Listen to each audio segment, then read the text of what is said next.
മറ്റൊരു വാർത്തയിലേക്ക് വരുമ്പോൾ 2 ദിവസത്തെ സന്ദർശനത്തിനായി റഷ്യൻ പ്രസിഡന്റ് വ്ളാഡിമിർ പുടിൻ ഇന്ന് ഇന്ത്യയിലെത്തും. 23ാമത് ഇന്ത്യ-റഷ്യ വാർഷിക ഉച്ചകോടിയിൽ പ്രധാനമന്ത്രി നരേന്ദ്രമോദിയുമായി കൂടിക്കാഴ്ച നടത്തും. ഇന്ത്യ-റഷ്യ ഉഭയകക്ഷി ബന്ധം ശക്തിപ്പെടുത്തുന്നതിനുള്ള ചർച്ചകൾ നടക്കും. ഇന്ത്യയുമായും ചൈനയുമായുള്ള സഹകരണം പുതിയ തലത്തിലേക്ക് ഉയർത്താൻ ലക്ഷ്യമിടുന്നതായി പുടിൻ വ്യക്തമാക്കിയിരുന്നു. കൂടുതൽ വിവരങ്ങളുമായി KP അഭിലാഷ് ചേരുന്നുണ്ട്. അഭിലാഷ്, വ്യാപാര ബന്ധം കൂടുതൽ ശക്തമാക്കുക എന്ന് തന്നെയാണ് ലക്ഷ്യം. അതേസമയം തന്നെ ഇന്ത്യയുടെ കാർഷിക സമുദ്ര ഉൽപ്പന്നങ്ങൾക്ക് റഷ്യൻ വിപണിയിൽ പ്രാധാന്യം കൊടുക്കണമെന്നൊരു ആവശ്യം ഇന്ത്യ ഉന്നയിച്ചിരുന്നു. അതിലൊക്കെ ചർച്ചയുണ്ടാകാനുള്ള സാധ്യതയുണ്ടോ? Anushree, good morning. തീർച്ചയായും സൂചിപ്പിക്കുന്നത് പോലെ തന്നെ ഇന്ത്യയുമായുള്ള വ്യാപാര സഹകരണം ശക്തിപ്പെടുത്തുക എന്നതിനേക്കാൾ പ്രതിരോധ ആണവ റിയാക്ടർ മേഖലകളിൽ ആണവോർജ്ജ മേഖലയിൽ അടക്കം കൂടുതൽ കരുത്തുറ്റ ബന്ധം പുനഃസ്ഥാപിക്കുക എന്നതുകൂടിയാണ് റഷ്യൻ പ്രസിഡന്റ് വ്ളാഡിമിർ പുടിൻ്റെ ഇന്ത്യ സന്ദർശനത്തിൻ്റെ പ്രധാനപ്പെട്ട അജണ്ട എന്നത്. 2 ദിവസത്തെ സന്ദർശനത്തിനായാണ് റഷ്യൻ പ്രസിഡന്റ് വ്ളാഡിമിർ പുടിനും സംഘവും ഇന്ന് ഡൽഹിയിൽ എത്തുന്നത്. ഇന്ന് വൈകിട്ട് എത്തുന്ന ഈ സംഘത്തിന് ഔദ്യോഗികമായി തന്നെ സ്വീകരണം നൽകും. വൈകിട്ട് 7 മണിക്ക്, രാത്രി 7 മണിക്ക് ആണ് ഇന്നത്തെ അത്താഴ വിരുന്ന്. ആ അത്താഴ വിരുന്ന് നൽകുന്നത് പ്രധാനമന്ത്രി നരേന്ദ്രമോദിയാണ്. നരേന്ദ്രമോദിയുടെ ഔദ്യോഗിക വസതിയായിട്ടുള്ള ലോ കല്യാൺ മാർഗിൽ ആണ് 7 മണിക്ക് അത്താഴ വിരുന്ന്. ഈ അത്താഴ വിരുന്നിൽ ആയിരിക്കും ഇന്ത്യയും റഷ്യയും തമ്മിലുള്ള ഉഭയകക്ഷി ബന്ധം ശക്തിപ്പെടുത്തുന്നത് സംബന്ധിച്ച പ്രാഥമികമായ ചർച്ചകൾ നടക്കാൻ പോകുന്നത്. അതോടൊപ്പം തന്നെ ഏറ്റവും പ്രധാനപ്പെട്ടതായി എടുത്തു പറയേണ്ടത്, നാളെയാണ് ഇന്ത്യ-റഷ്യ ഉച്ചകോടി നടക്കുന്നത്. ഈ ഉച്ചകോടിയുടെ ഭാഗമായി വിവിധ ചർച്ചകൾ ആണ് നടക്കാൻ പോകുന്നത്. അതിൽ തന്നെ ഇന്ത്യയുടെ വിവിധ വകുപ്പുകളുടെ മേധാവികളുമായും കേന്ദ്രമന്ത്രിമാരുമായുള്ള കൂടിക്കാഴ്ചയുടെ ഭാഗമായി റഷ്യൻ പ്രസിഡന്റിനെ കൂടാതെ റഷ്യയുടെ പ്രതിരോധ മന്ത്രിയും ധനകാര്യമന്ത്രിയും സംഘത്തിൽ ഉണ്ട് എന്നതാണ്. അതോടൊപ്പം തന്നെ റഷ്യയുടെ കേന്ദ്ര ബാങ്കിൻ്റെ ഗവർണറും റഷ്യയുടെ സംഘത്തിൽ ഉണ്ട് എന്നത്.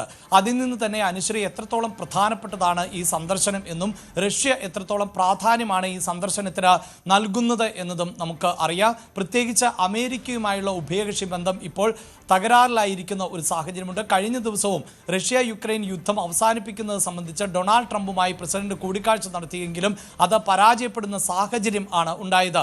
മറ്റൊന്ന്, ഇന്ത്യക്ക് മേൽ അമേരിക്ക ചുമത്തിയിട്ടുള്ള അധിക പിഴത്തീരുവയാണ്. അത് റഷ്യയുമായുള്ള സഹകരണം അവസാനിപ്പിക്കണം എന്ന് ആവശ്യപ്പെട്ടുകൊണ്ടാണ്. റഷ്യയിൽ നിന്ന് ഏറ്റവും അധികം എണ്ണ വാങ്ങുന്ന രാജ്യങ്ങളിൽ ഒന്നാണ് ഇന്ത്യ. ആ എണ്ണ ഇറക്കുമതി അവസാനിപ്പിക്കണം എന്നതാണ് അമേരിക്കയുടെ ആവശ്യം. എന്നാൽ ഇന്ത്യ അതിനെ ഇപ്പോഴും വഴങ്ങുന്നില്ല. അതേസമയം റഷ്യയിൽ നിന്നുള്ള എണ്ണ ഇറക്കുമതിയുടെ അളവ് കുറച്ചു എന്ന തരത്തിലൊക്കെ മാധ്യമ റിപ്പോർട്ടുകൾ പുറത്തു വന്നിട്ടുണ്ടെങ്കിലും ഇന്ത്യ അത് ഔദ്യോഗികമായി അംഗീകരിക്കുകയും ചെയ്തിട്ടില്ല. ഇതിനിടയിലാണ് റഷ്യൻ പ്രസിഡന്റ് വ്ളാഡിമിർ പുടിൻ ഇന്ത്യയിലേക്ക് എത്തുന്നത് എന്നതുകൊണ്ട് തന്നെ ലോകരാഷ്ട്രങ്ങൾ ഒന്നടങ്കം ഈ കൂടിക്കാഴ്ചയെ ഉറ്റുനോക്കുന്ന സാഹചര്യമുണ്ട്. ഒപ്പം പ്രതിരോധ മേഖലയിൽ സഹകരണം വർദ്ധിപ്പിക്കുന്നതിനുള്ള നിർണായകമായ കരാറുകളിൽ ഇന്ത്യയും റഷ്യയും തമ്മിൽ ഒപ്പുവെച്ചേക്കും എന്ന സൂചനയുണ്ട്. അത് എടുത്തു പറയേണ്ടത്, ഈ പ്രതിരോധ കരാറുകളിൽ ഏർപ്പെടുന്നതിനു വേണ്ടി റഷ്യയുടെ പാർലമെന്റിന്റെ അധോസഭയായിട്ടുള്ള ഡ്യൂമ നേരത്തെ തന്നെ അനുമതി നൽകിയിട്ടുണ്ട്. അതായത് ഇന്ത്യയുമായി പ്രതിരോധ സഹകരണ കരാർ മെച്ചപ്പെടുത്തുന്നതിനുള്ള അനുമതിയാണ് ഈ ഡ്യൂമ നൽകിയിട്ടുള്ളത്. അതുകൊണ്ട് തന്നെ റഷ്യൻ പ്രസിഡന്റിന് ഏതെങ്കിലും തരത്തിലുള്ള ഉപാധികളില്ലാതെ തന്നെ ഇന്ത്യയുമായി പ്രതിരോധ കരാറുകളിൽ ഏർപ്പെടാൻ സാധിക്കും. അങ്ങനെയെങ്കിൽ S-500 ഒപ്പം സുഖോയ് 57 യുദ്ധവിമാനങ്ങൾ അടക്കം ഇന്ത്യയുമായി കൈമാറുന്നത് സംബന്ധിച്ച് ധാരണയാകും. അതോടൊപ്പം തന്നെ എടുത്തു പറയേണ്ടത്, ആണവോർജ്ജ മേഖലയിൽ സഹകരണം ശക്തിപ്പെടുത്തും എന്നുള്ളതാണ്.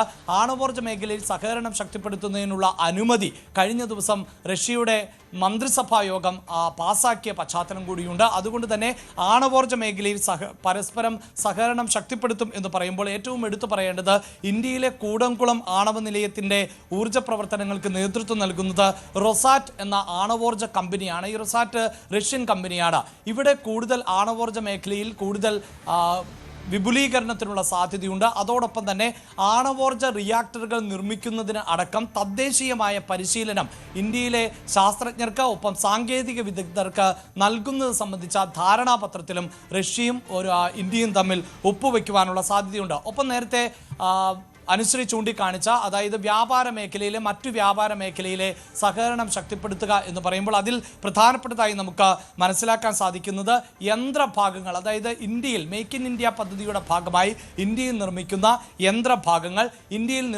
ഇന്ത്യയിൽ ഉൽപ്പാദിപ്പിക്കുന്ന രാസവസ്തുക്കൾ, ഭക്ഷ്യവസ്തുക്കൾ, മരുന്നുകൾ, സമുദ്രോൽപ്പന്നങ്ങൾ എന്നിവ അധികമായി റഷ്യയിലേക്ക് കയറ്റുമതി ചെയ്യുന്നതിനുള്ള നീക്കങ്ങളുണ്ട്. ഇതുമായി ബന്ധപ്പെട്ട കരാറുകളിലും ഒപ്പിടുവാനുള്ള സാധ്യത നമുക്ക് തള്ളിക്കളയാൻ തള്ളിക്കളയാനാകില്ല. ഈ കൂടിക്കാഴ്ചകൾക്ക് ശേഷം ഇന്ത്യയുടെ പ്രധാനമന്ത്രി നരേന്ദ്രമോദിയും റഷ്യൻ പ്രസിഡന്റ് വ്ളാഡിമിർ പുടിനും ഒരുപക്ഷെ സംയുക്തമായ പ്രസ്താവന പുറത്തിറക്കിയേക്കും എന്ന സൂചനകൾ പുറത്തു വരുന്നുണ്ട്.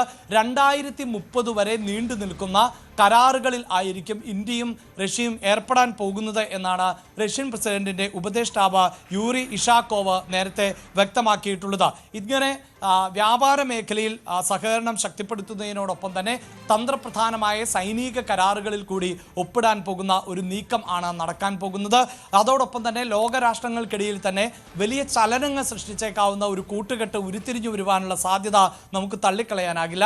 അതിന് കാരണം ഇന്ത്യയിലേക്ക് പുറപ്പെടുന്നതിന് മുമ്പ് റഷ്യൻ പ്രസിഡന്റ് വ്ളാഡിമിർ പുടിൻ മാധ്യമങ്ങളോട് അടക്കം പ്രതികരിച്ചത് ഇന്ത്യയും ചൈനയുമായി കൂടുതൽ സഹകരണം ശക്തിപ്പെടുത്തുന്നതിനുള്ള നീക്കങ്ങൾ ആണ് ഇപ്പോൾ നടക്കുന്നത് എന്നുള്ളതാണ്. അവിടെ നമുക്കറിയാം ഇന്ത്യയും ചൈനയും തമ്മിൽ ചില അസ്വാരസ്യങ്ങൾ ഉണ്ട് എങ്കിലും ഇപ്പോൾ അത് പരിഹരിക്കുന്നതിന് വേണ്ടിയുള്ള നീക്കങ്ങൾ ഇന്ത്യയുടെ ഭാഗത്ത് നിന്ന് നടക്കുന്നുണ്ട്. ഇന്ത്യ ചൈന ബന്ധം കൂടുതൽ ശക്തിപ്പെടുത്തുക എന്നത് നീക്കമാണ്. ഇതെല്ലാം തന്നെ അമേരിക്കയുടെ ഇപ്പോഴത്തെ നീക്കങ്ങളെ അടിസ്ഥാനപ്പെടുത്തിയുള്ളതാണ് എന്നുകൂടിയാണ് പറയേണ്ടത്. പ്രത്യേകിച്ച് ഡൊണാൾഡ് ട്രംപ് വീണ്ടും അധികാരത്തിലേറിയതിനു ശേഷം സ്ഥിരതയില്ലാത്ത നിലപാടുകൾ ആണ് പലപ്പോഴും ട്രംപിന്റെ ഭാഗത്ത് നിന്ന് സ്വീകരിക്കുന്നത്. ഇന്ത്യ ബ്രസീൽ പോലെയുള്ള രാജ്യങ്ങൾക്കാണ് ഇപ്പോൾ പോലും ഏറ്റവും അധികം പിഴത്തീരുവ ചുമത്തിയിട്ടുള്ളത്. ഇന്ത്യ ആകട്ടെ ഏറ്റവും അടുത്ത സുഹൃത്ത് എന്ന് അമേരിക്കൻ പ്രസിഡന്റ് ആവർത്തിച്ചു കൊണ്ടിരിക്കുമ്പോഴാണ് ഇത്തരത്തിലുള്ള നീക്കങ്ങളുമായി പോകുന്നത്. അവിടെ അമേരിക്കയുമായി ഏതെങ്കിലും തരത്തിലുള്ള ഒരു സന്ധി ചേരലിന് ഇന്ത്യ തയ്യാറാകുന്നില്ല. മറിച്ച് മറ്റു ലോകരാഷ്ട്രങ്ങളുമായി ബന്ധം കൂടുതൽ ശക്തിപ്പെടുത്തുക, മറ്റു ലോകരാഷ്ട്രങ്ങൾക്കിടയിൽ വിപണി കണ്ടെത്തുക, ഇതാണ് ഇന്ത്യ ഇപ്പോൾ സ്വീകരിച്ചു കൊണ്ടിരിക്കുന്ന തന്ത്രം. അതിൻ്റെ ഭാഗമായിട്ടാണ് റഷ്യൻ പ്രസിഡന്റ് വ്ളാഡിമിർ പുടിൻ ഇന്ത്യയിലേക്ക് എത്തുന്നത്.